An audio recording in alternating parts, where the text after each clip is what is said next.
Municipal కార్మికులకు గత 2 నెలలుగా పెండింగ్లో ఉన్న వేతనాలను వెంటనే అందించాలని కోరుతూ మున్సిపల్ కార్మికులు సోమవారం నిర్మల్ జిల్లా కేంద్రంలో మున్సిపల్ కార్యాలయం ఎదుట నిరసన తెలిపారు. గత 2 నెలలుగా వేతనాలు చెల్లించకపోవడంతో ఆర్థిక ఇబ్బందులు ఎదుర్కొంటున్నామని వాపోయారు. పారిశుద్ధ్య పనులు చేస్తున్న తమను చిన్నచూపు చూడడం తగదన్నారు. ఇప్పటికైనా వేతనాలను వెంటనే చెల్లించాలని, లేనిచో విధులను బహిష్కరిస్తామని హెచ్చరించారు. ఒక దోస్త్ వస్తే ఇంటికాడ వాడికి ఏదో మటన్ చికెన్ తెచ్చిపెట్టడానికి కూడా సరిపోదు మన జీవితాలు. ఒక దోస్తానని ఒక చుట్టమరికం కానీ వాళ్ళని నత్తే ఒకటి పక్కోడిని అడిగితే అది ఒక 1000 రూపాయలు అంటే చల్ మీకు ఎవర్రా ఇచ్చేటోడు, మీకు జీతాలే చక్కగా పడాయి, మీరు మీ మున్సిపాలిటీకి మేము బాకితామా, మీరు ఫాల్తుగా చల్ అని దూరం కొట్టే పరిస్థితులు ఉన్నాయి.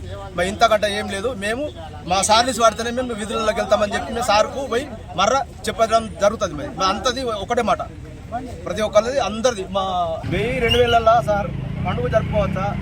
మరి ఏం తింటారు, ఏం చేస్తావు? ఒక మటన్ కొంటేనే 700-800 రూపాయలు కిలో ఉన్నది. అలా అంటే మటన్ పోతే పిల్లలకు డ్రెస్ ఏం కొంటావు, బడి ఫీజులు ఏం కడతావు, మరి పండుగ వచ్చిన చుట్టాలకు ఏం పెడతావు, మేమేం తినాలా? ఇవన్నీ ఏం చేయాలా? మా బతుకులేంది ఎప్పుడు మున్సిపాలిటీ మున్సిపాలిటీ ఉంటేనే ఈ రోడ్డు క్లీన్లు అవుతున్నాయి, మున్సిపాలిటీ ఉంటేనే రోడ్డు మొత్తం సాఫ్ అవుతున్నది. ఒక నల్ల లేకుంటే ఒకటి బిస్మిన వాటర్ తెచ్చుకుంటారు, శానిటేషన్ లేకుంటే ఏది మొత్తం మురికాలు చెత్త చెదారం అయిపోయి ఇంత నడితే ఒక్కొక్కటి దోమలు కుట్టి చచ్చిపోతే డెంగ్యూ అప్పుడు అధికారులు తెస్తుంది. ఏం సార్ ఇది?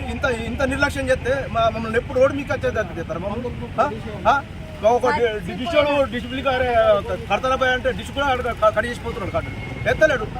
ఆటోమేటిక్ అదే కడ అవుతుంది. మనం పైసలు ఇస్తే డబ్బులు ఇస్తేనే 300 ఇస్తేనే ఆడ